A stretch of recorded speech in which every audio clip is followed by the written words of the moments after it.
दोस्तों, अपने जीवन से अफ़सोस शब्द को हटा दो क्योंकि ये हमें बहुत कुछ करने से रोकता है। हार और जीत हमारी सोच पर निर्भर करती है। मान लो तो हार है और ठान लो तो जीत है। और मेहनत के आगे किस्मत की इतनी औकात नहीं है कि वो आपके सपनों को पूरा ना होने दे। तो हेलो दोस्तों, वेलकम टू माय चैनल गुड़िया की दुनिया में आप लोगों का बहुत बहुत स्वागत है। आई होप आप लोग बहुत अच्छे से होंगे, बहुत मज़े में होंगे और बहुत स्वस्थ होंगे।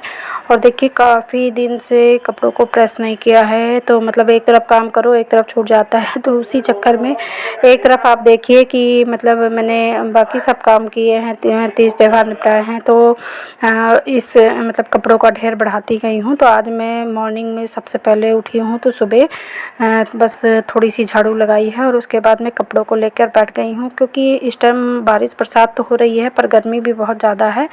तो इस वजह से मतलब मन नहीं करता है कि हम कपड़ों को प्रेस करें। तो दिन में तो बहुत ज़्यादा गर्मी हो जाती है और फिर सारे काम करो ना तो फिर बहुत ज़्यादा गर्मी लगती है। तो इस वजह से ज़्यादा मतलब दिन में और धूप में मैं ये प्रेस वाला काम नहीं करती हूँ। मॉर्निंग या इवनिंग के टाइम पर ही करती हूँ, या तो शाम के टाइम पे मैं प्रेस करती हूँ। पर अब कपड़े ज़्यादा हो गए थे और हस्बैंड जी के काफ़ी कपड़े मतलब प्रेस करने के लिए लगे थे। तो इस वजह से आज अभी सब लोग सो ही रहे हैं, तो मैंने सोचा कि लाओ एक किनारे पर बैठकर हम प्रेस कर लेते हैं। और यहीं पर हस्बैंड जी सो भी रहे हैं, तो बिना आवाज़ करे मैं चुपचाप धीरे धीरे बस प्रेस कर रही हूँ, क्योंकि अभी मैं मॉर्निंग में फ्री हूँ। जब सब लोग उठ जाते हैं तभी काम की स्टार्टिंग होती है, और जब रूम भरे होते हैं तो ढंग से साफ़ सफाई भी नहीं हो पाती है, और खाना पीना भी इतनी सुबह से नहीं बनाऊँगी। पहले प्रेस कर लेती हूँ, उसके बाद फिर मैं खाने पीने की तैयारी करूँगी, और फिर खाना और साफ़ सफाई मेरा साथ साथ ही चलता है, आप लोग जानते ही हैं। तो सबसे पहले आज मैंने कल रात में ही सोच लिया था कि आज मैं मॉर्निंग में उठ के सबसे पहले कपड़ों के प्रेस करूँगी, क्योंकि अगर कपड़े प्रेस नहीं होते ना तो फिर बाहर फैले रहते हैं तो वो अच्छे नहीं लगते हैं। पूरा रूम मतलब फैला फैला सा लगता है, और कितनी भी साफ़ सफाई कर लो, अगर घर ऑर्गेनाइज़ नहीं है, कपड़े उपड़े इधर फैले हैं तो वो भी अच्छे नहीं लगते हैं। तो वैसे कई दिन से तो मेरे फैले हुए थे, घर अच्छा नहीं लग रहा था, मुझे भी ख़राब लग रहा था। पर अब आज मैंने ठान लिया ना, तो फिर अब मेरी जो जहाँ पर मैं कपड़े रखती हूँ अलमारी में, वो जगह खाली हो जाएगी। तो खाली खाली जगह ना बहुत अच्छी लगती है। पर मुझे अब थोड़ा सा तेज़ी से प्रेस करनी पड़ेगी, क्योंकि काफ़ी सारे कपड़े हैं, और अगर ये लोग उठ जाएंगे ना तो फिर इनको चाय पानी देने में काफ़ी टाइम लग जाएगा। तो इसी वजह से आज मैं थोड़ा और जल्दी उठ गई हूँ कि सारे कपड़े प्रेस कर लूँ। कपड़े वाला काम ना मतलब सबसे सही तो धोना ही लगता है, उसके बाद फैलाना और उठाना और उसके बाद प्रेस करना, ये बहुत कठिन लगता है। बस यही कारण है कि मैं वॉशिंग मशीन का भी यूज़ नहीं करती हूँ, क्योंकि धुलने में तो बहुत मज़ा आता है, वाह वाह, खूब सारे ढेर सारे कपड़े आप डाल दीजिए, आराम से धुल जाते हैं बिना मेहनत के। पर फिर उनको फैलाना, उठाना और सबसे ज़्यादा उनको उनकी जगह पर ऑर्गेनाइज़ करना बहुत ही मुश्किल होता है।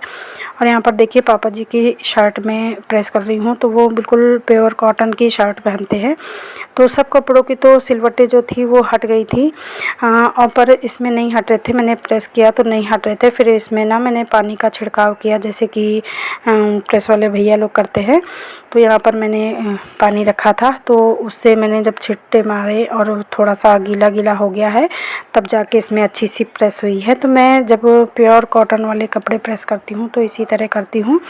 और जब मतलब कुछ आप ऐसे कपड़े प्रेस करो जिसमें सिलवटें ना जा रही हों, तो फिर इसी तरह मतलब प्रेस को बहुत तेज़ नहीं गर्म करना है, क्योंकि वो फिर पीला पीला सा निशान छोड़ देती है, तो वो कपड़ा ख़राब कर देती है। प्रेस को हम नॉर्मल ही रखेंगे, उतने ही टेम्परेचर पे जितना मतलब हम प्रेस कर रहे हैं नॉर्मल में।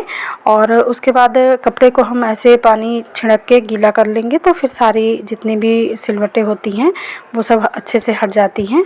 और यहाँ देखिए, मतलब अभी तक मैंने जो कॉटन में थोड़ा तेज़ कर रखा था, तो मुझे ऐसा लगा कि जैसे इस पैंट में मतलब ये थोड़ा सा चिपक रही है, तो मैंने बहुत संभाल के प्रेस किया इसमें।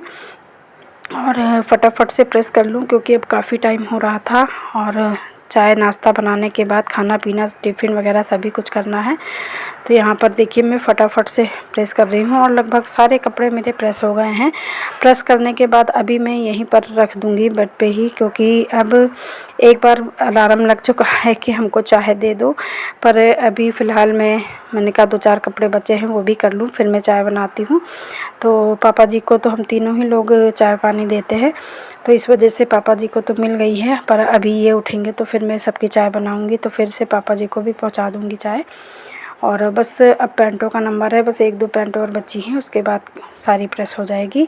और जो बची है तो मैंने खड़े-खड़े जल्दी-जल्दी फिर अपने भी 1-2 कपड़े थे, मतलब थे तो वो डेली यूज़ वाले, वैसे उनमें प्रेस नहीं करती हूँ, पर जब कभी लगाती हूँ तो फिर अगर वो रखे रहते तो उनमें भी प्रेस मार ही देती हूँ, क्योंकि इतनी बंद करने के बाद भी प्रेस इतना गर्म रहता है कि 1-2 कपड़े जैसे हल्के-हल्के सूट वगैरह हैं, सूट सलवार वगैरह हैं, तो ये तो प्रेस हो ही जाते हैं। तो यहाँ पर 2-3 कपड़े मैंने अपने भी प्रेस कर लिए हैं और देखिए पूरे बेड पे मतलब अलग-अलग सबके कपड़े रख दिए हैं। तो हस्बैंड के अलग, बेटे के अलग, पापा जी का सेट अलग है और इनकी पैंटें वगैरह अलग है। तो अभी तो मैं फ़िलहाल इसी में रख दी हूँ, क्योंकि अभी उठ गए हैं, फ्रेश होने गए हैं, तो मुझे चाय वाय बनानी है और बाकी इनको रखना उठाना तो मैं बाद में ही करूँगी। तो इसमें देखिए कुछ हस्बैंड के कपड़े हैं, मतलब तीनों के कपड़े हैं, बाबा के भी, इनके और हस्बैंड के और बेटे के, तीनों के हैं। और देखिए अब चाय पानी बनाकर मैं आ गई हूँ, तब आके वापस आके मैंने कपड़ों को रखा है, क्योंकि पहले तो मैंने ऐसे छोड़ दिया। भाई हस्बैंड को पहले देखना ज़रूरी है, इसलिए कि भाई अगर वो चिल्लाना शुरू कर देंगे, और आज ना वाकई में काफ़ी लेट हो गया है प्रेस के चक्कर में। और चाय वाय बनाकर मैं आ गई हूँ, इसीलिए मतलब मॉर्निंग के टाइम पे जो हमारा रूटीन एक बंधा रहता है, हमें वैसे ही करना चाहिए। और मेरा मानना है कि अगर मतलब हस्बैंड या बच्चों को पहले जाना है तो सबसे पहले ज़रूरी काम जो है कि वो है कि बच्चों का और हस्बैंड का टिफ़िन और चाय पानी जो भी उनको चाहिए, ब्रेकफास्ट, वो पहले कर देना चाहिए, क्योंकि बाद में हम लोगों का तो काम कभी ख़त्म होता ही नहीं है, तो पूरा दिन पड़ा रहता है फिर रखने उठाने को करने के लिए। तो यहाँ पर ज़्यादा कुछ नहीं, मैं बस चाय वाय दे के और अब आ गई हूँ। तो मैं यहाँ पर सारे जितने भी कपड़े थे, इसमें प्रेस वाले तो थे ही, उसके बाद जो बिना प्रेस वाले थे, जो इधर उधर फैले थे, वो भी है।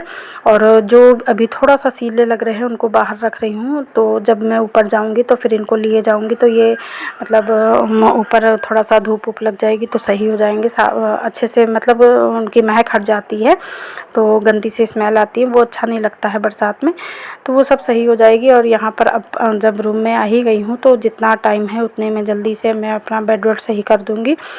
और एक बार हस्बैंड राउंड लगा कर चले गए हैं, कहते हैं हमारा टिफ़िन का टाइम भी याद रखो, हमें ऑफिस जल्दी पहुंचना है और तुम आज सुबह से दूसरे कामों में लग गई हो। तो मैंने कहा कोई बात नहीं, मैं अपना टाइम पर टिफ़िन तैयार कर दूंगी।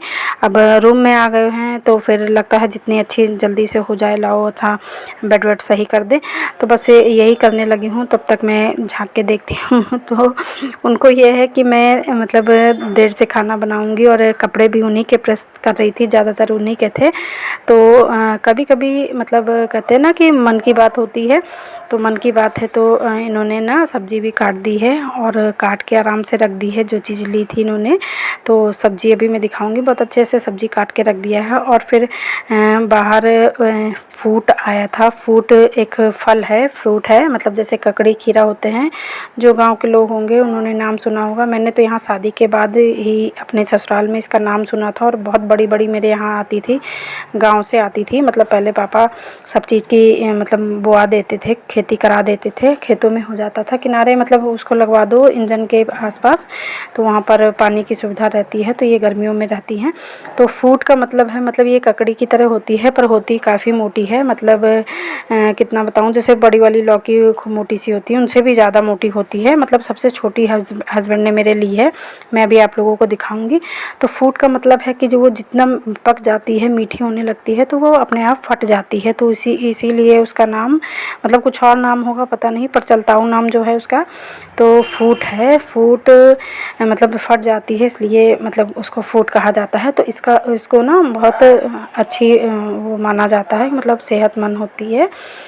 और गांव देहात में तो हस्बैंड बता रहे थे कि हम लोगों के बचपन में जब हम लोग गांव में रहते थे, मतलब वो लोग गांव में रहते थे, तो देहातों में सुबह सुबह सब लोग, बड़े बूढ़े बच्चे सभी लोग बड़ी बड़ी फ्रूट लाकर और उससे ब्रेकफास्ट करते थे। तो इन्होंने लेकर रखी है, तो मेरा बेटा तो मुंह बना रहा था। अब शहर के बच्चे ये चीज़ें जल्दी नहीं जानते हैं। खैर मेरी भी पैदाइश शहर की है और हमेशा बचपन से शहर में रही हूँ। तो जैसे कि मैंने पहले बताया कि शादी से पहले मैं भी नहीं जानती थी, हम लोग सिर्फ ककड़ी खीरा जानते थे।